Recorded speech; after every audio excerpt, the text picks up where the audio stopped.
Uno, dos, tres. Uno, dos, tres. Vamos a hablar acerca del traumatismo cráneoencefálico. El objetivo principal del tratamiento para pacientes con sospecha de lesión cerebral primaria traumática es prevenir la lesión cerebral secundaria. Hablando acerca de epidemiología, de acuerdo con los datos de la Revista Mexicana de Neurociencias en el 2018, a nivel mundial, 1.2 millones de personas fallecieron a causa de un traumatismo cráneoencefálico. En cuanto a México, el traumatismo cráneoencefálico es la tercera causa de muerte, siendo a consecuencia de muertes violentas y accidentes, con 35.567 defunciones y con una mortalidad del 38.8% por 100.000 habitantes, con una relación predominantemente en hombres de 3:1 a comparación de las mujeres, afectando principalmente a una población de entre los 15 y los 45 años de edad. El traumatismo cráneoencefálico es uno de los tipos de trauma más común en la sala de urgencias. Muchos pacientes fallecen incluso antes de llegar al hospital. Se estima que el 90% de las muertes prehospitalarias fue a causa de una lesión cerebral. Los pacientes que reciben atención por dicha causa pueden ser categorizados como leves un 75%, moderados un 15% y severos un 10%. Las causas más frecuentes de un traumatismo cráneoencefálico son accidentes de tránsito en un 75% de los casos, accidentes laborales en personas que trabajan en obras públicas, por ejemplo, accidentes en el hogar, ya sea por falta de prevención y descuido en menores y o adultos mayores, accidentes al aire libre, práctica de deportes, caídas, agresiones físicas, abuso de sustancias, principalmente el alcohol. Antes de comenzar a hablar acerca de traumatismo cráneoencefálico propiamente, vamos a recordar un poco de anatomía y fisiología. El cuero cabelludo consta de 5 capas: pie, tejido conectivo, aponeurosis, tejido areolar laxo y periósteo. Cuando éste sufre alguna laceración, tiende a sangrar demasiado. El cráneo consta de la base y la calota. Asimismo, la región temporal es un poco más delgada, pero a su vez está protegida por los músculos temporales. También se divide en fosas, anterior, media y posterior. Las meninges cubren propiamente el encéfalo. De la más superficial a la más interna son dura madre, aracnoides y pía madre. Existen dos espacios, epidural y subdural, donde se pueden formar hematomas. El epidural de origen arterial y el subdural de origen venoso. El encéfalo consta del cerebro, cerebelo y tallo cerebral. El líquido cefalorraquídeo. Este se forma en los plexos coroideos, aproximadamente 20 mililitros por hora.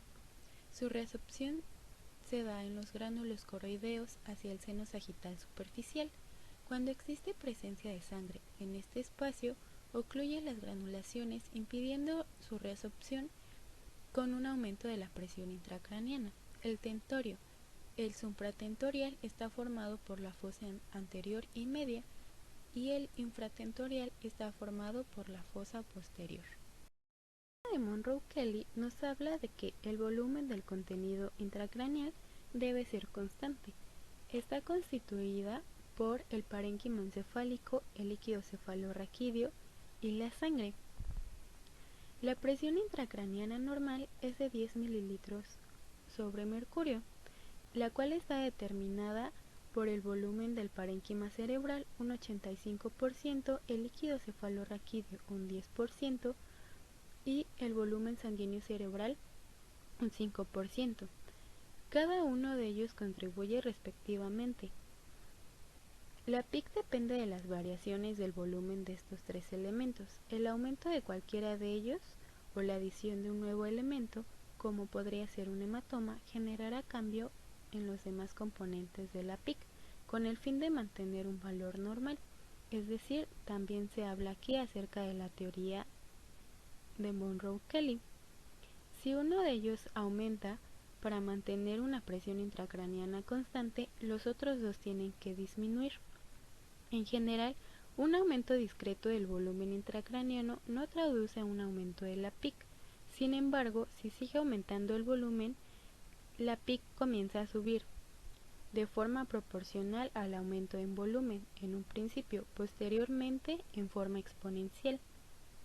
El flujo sanguíneo cerebral normal es de 55 mililitros sobre 100 gramos del encéfalo sobre minuto.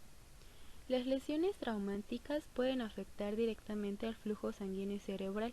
Dependiendo de la gravedad, se puede disminuir hasta un 50%.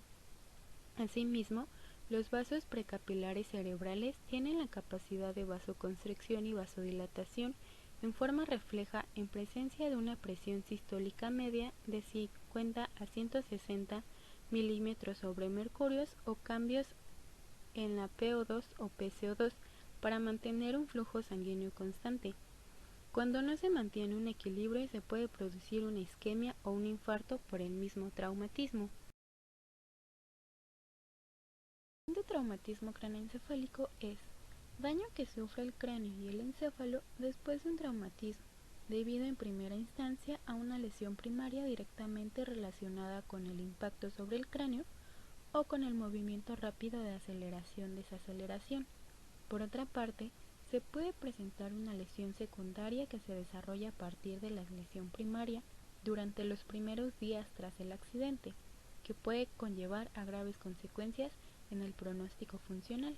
Vamos a hablar acerca de las lesiones en el traumatismo craneoencefálico. Antes de eso, vamos a definir algunos conceptos. Trauma, fuerza externa. Traumatismo, daño resultante al organismo.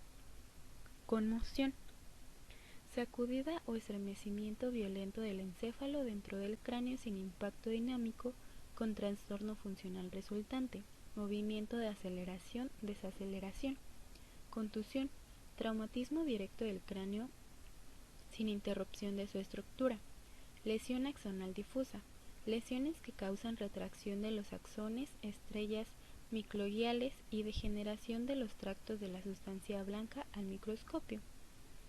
Ahora bien, existen tres tipos de lesiones en el traumatismo craneoencefálico: las primarias, las secundarias y las terciarias.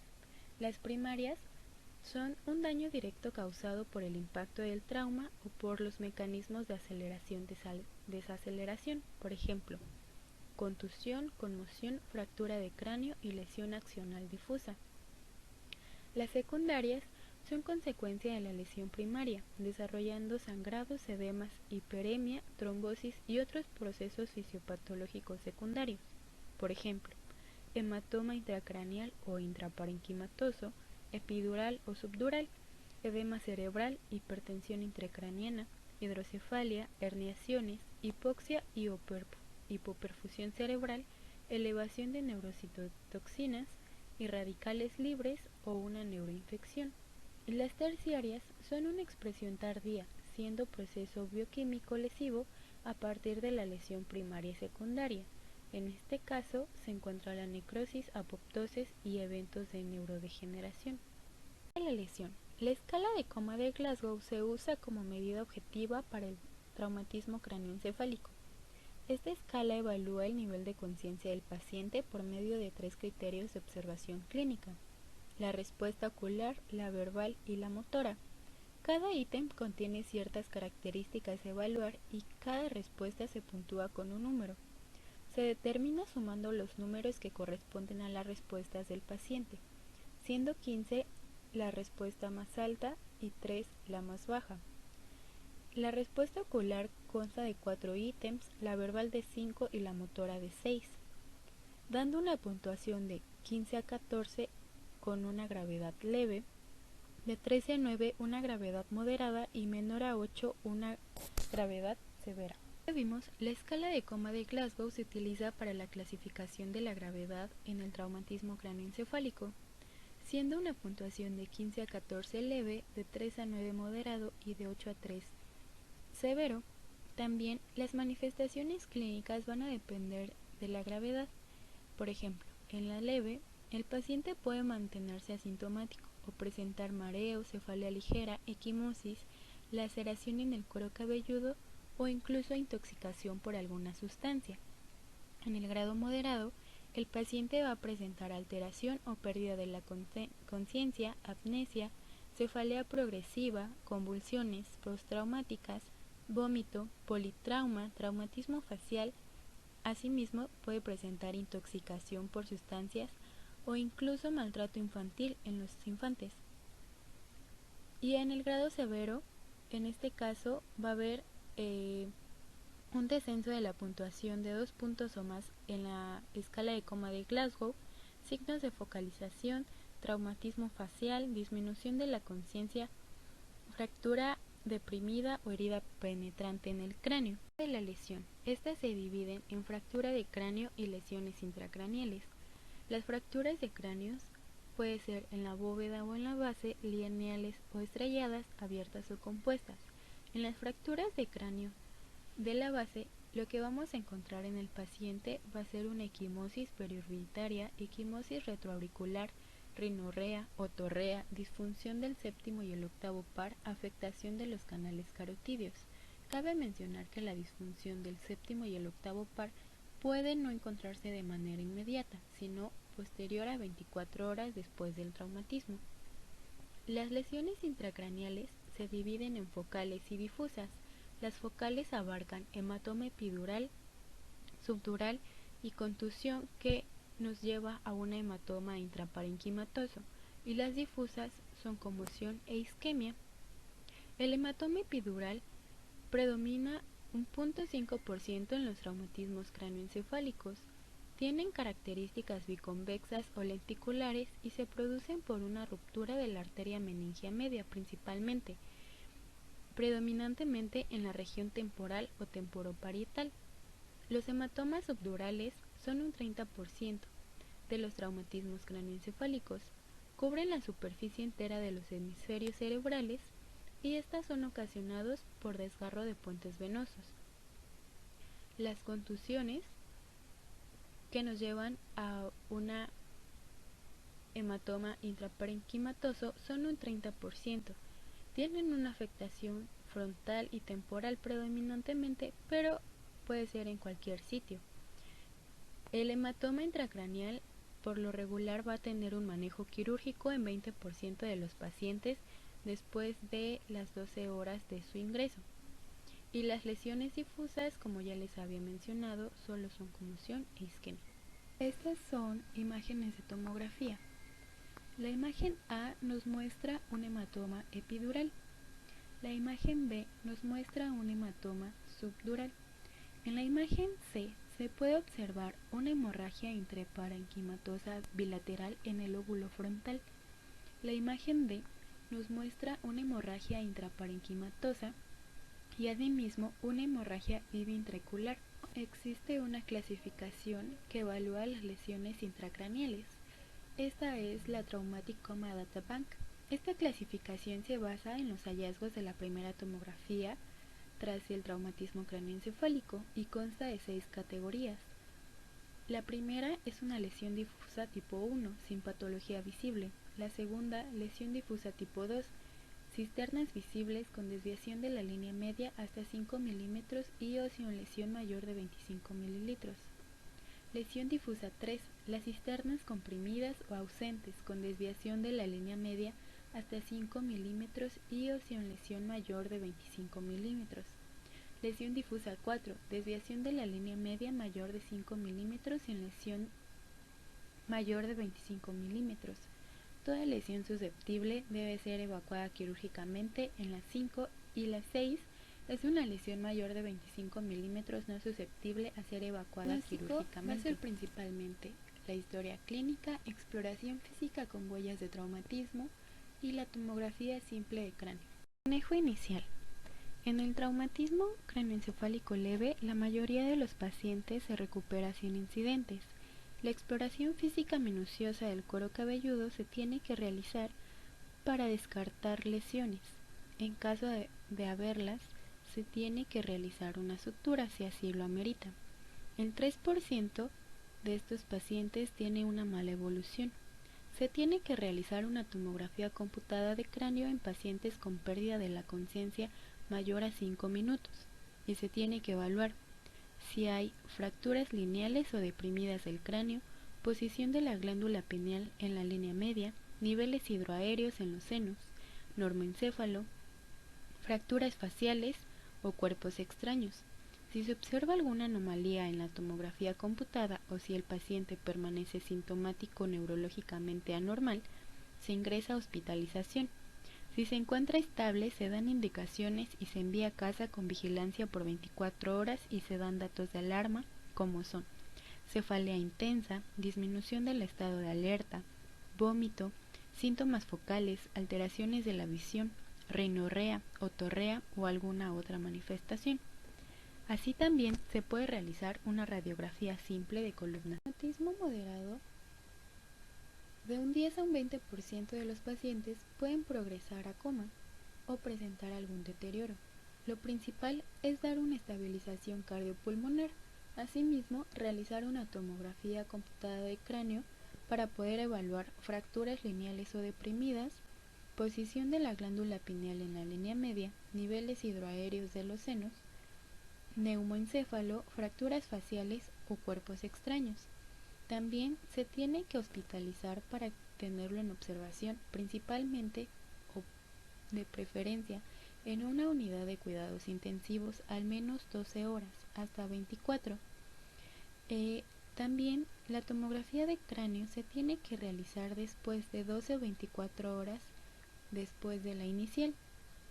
Esto para evaluar si hubo alguna evolución. Y también se tiene que estar evaluando el estado de conciencia y la sintomatología del paciente. Encefálico grave, existe mayor riesgo de morbimortalidad. Se tiene que evaluar el ABCDE y dar una estabilización cardiopulmonar. Si es necesario, se tiene que hacer una intubación endotraqueal.